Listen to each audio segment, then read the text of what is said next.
No matter what happens, I'll always be with you. Forever. Welcome to MsMojo, and today we'll be looking at aspects of the Disney franchise that most likely go over the heads of younger audience members. From now on, you have my trust. Number 10. Terrifying songs. If it's in song form, it can't be that bad, right? Absolutely wrong. Among the typical cheerful group numbers and emotional ballads in Disney princess films are songs that are straight up scary, even by adult standards. The plane. No! Yes! But... also large bugs, men with pointy teeth, and stop no more, you'll just upset me. Mother's right here.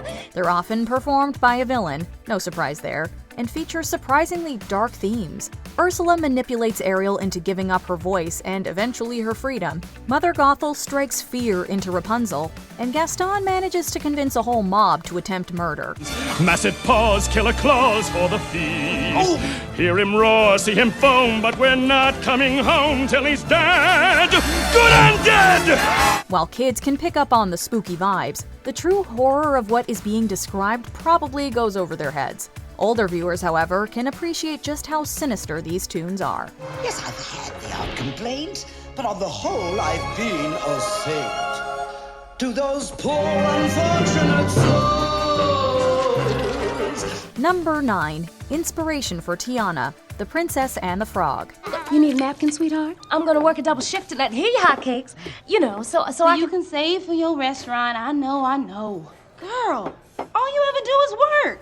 Although children are unlikely to realize this, adults who are familiar with famous chefs might recognize that Tiana's inspired by the queen of Creole cuisine, Leah Chase. The award-winning cook is celebrated for her influence in the New Orleans restaurant scene, as well as her involvement with the civil rights movement. I remember Daddy told me fairy tales can come true. You gotta make them happen. It all depends on you. Tiana bears resemblance to Chase in many ways. They both share a passion for cooking, the ambition and drive needed to open a restaurant, and the will to make a positive impact on the world. There is one notable difference between the two, though. While Tiana is a princess, Chef Chase is a queen. That was amazing what they did with that movie, just with what I told them. And I hope it inspired other little girls. I will forever be grateful for that. Number 8. Young princesses. They may seem mature to children, but us older fans understand that the princesses are quite young. In fact, most of them are teenagers. You've got to stop rejecting every suitor who comes to call. The law says you must be married to a prince by your next birthday. Snow White, Jasmine, Ariel, Aurora, Mulan, and Belle are all under 18 years old. In general, Disney princess films and merchandise are made for kids, so it makes sense that the heroines are more youthful. However, many of their stories depict dangerous adventures and end in marriage, which children definitely shouldn't be taking part in.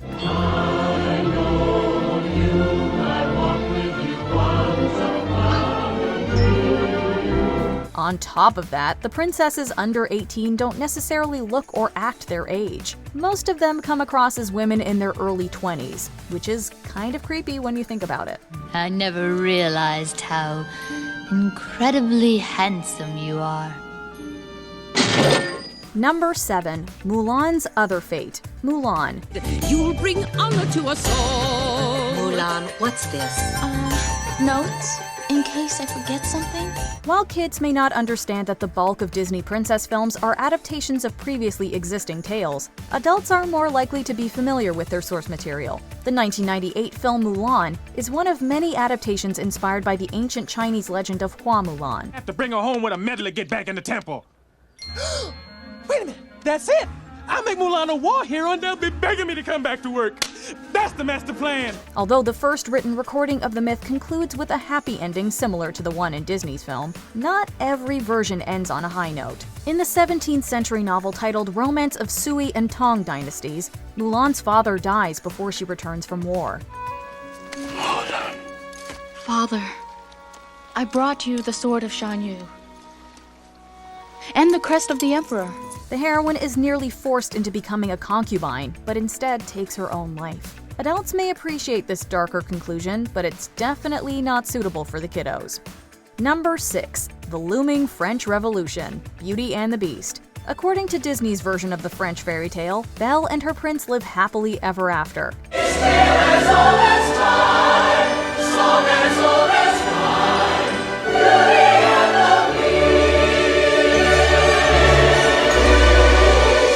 However, those of us who are old enough to have studied world history will recall that the monarchy met a violent end in France at the end of the 18th century. During the French Revolution, members of the nobility were stripped of their titles, and some even lost their heads. Bring your guns, bring your knives, save your children and your wives, we'll save our village and our lives!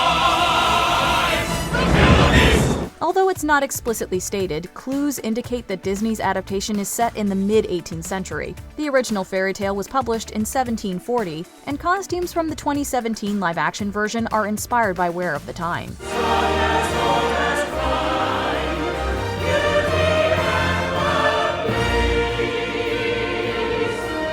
If this assumption is correct, then Belle and the Beast only have a few decades before facing the guillotine. Number 5. Subliminal messages.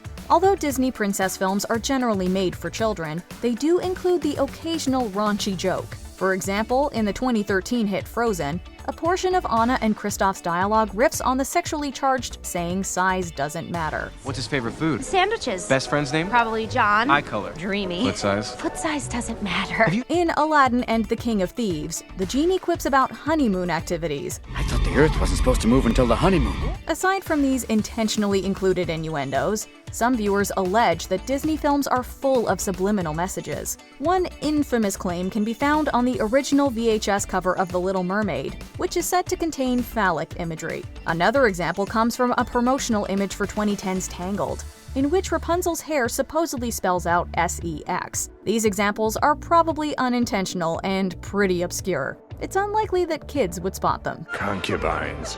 Ugly concubines.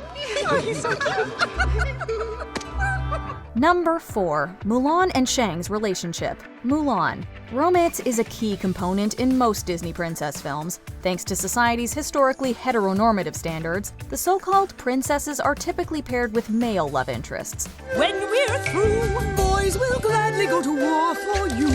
With good fortune and a great hairdo, you'll bring honor to us all.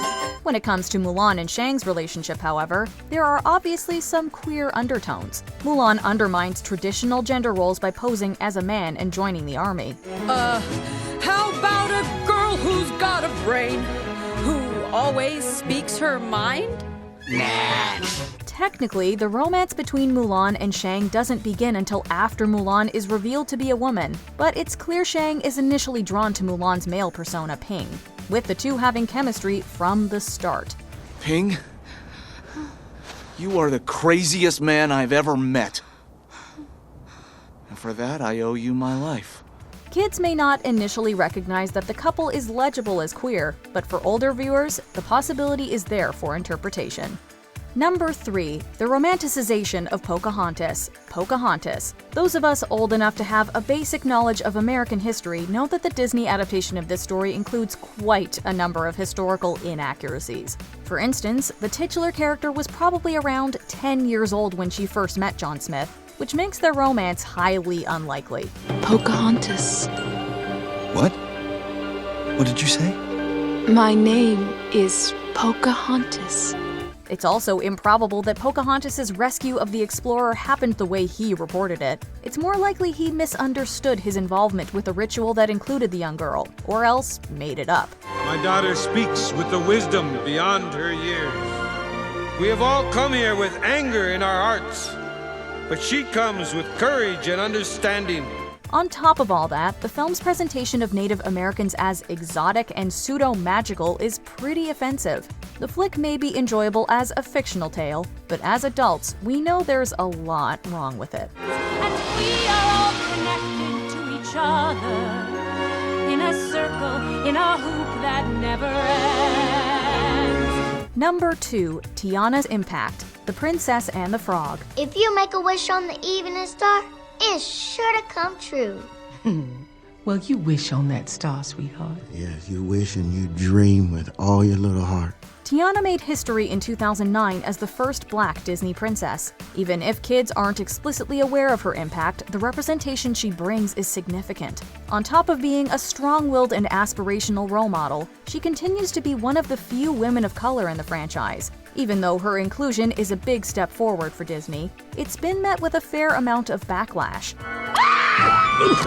Easy, princess, do not panic. What did you do to me? I'm green and I'm slimy. Some viewers are critical of the fact that Tiana's a frog for most of the film and claim that it undermines her influence. Children probably aren't aware enough to have this complaint and will enjoy the film regardless. That being said, it's a valid critique.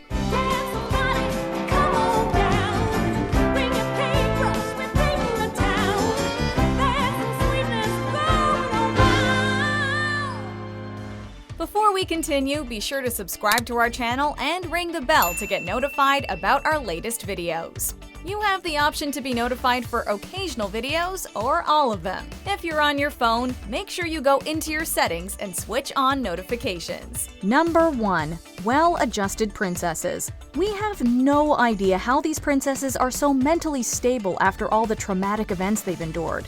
Throughout their various films, the heroines are exploited, ostracized, and nearly murdered. I don't understand. She's mad, jealous of you. She'll stop at nothing.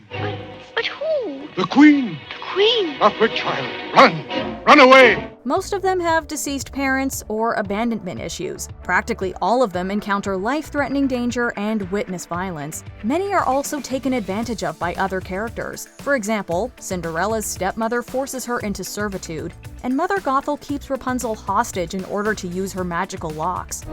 You were wrong about the world, and you were wrong about me, and I will never let you use my hair again! Plus, Ariel, Tiana, and Aurora each have a spell cast upon them by a villain. Despite undergoing all these horrific circumstances, the princesses somehow still manage to live happily ever after. Hopefully, they're all in therapy.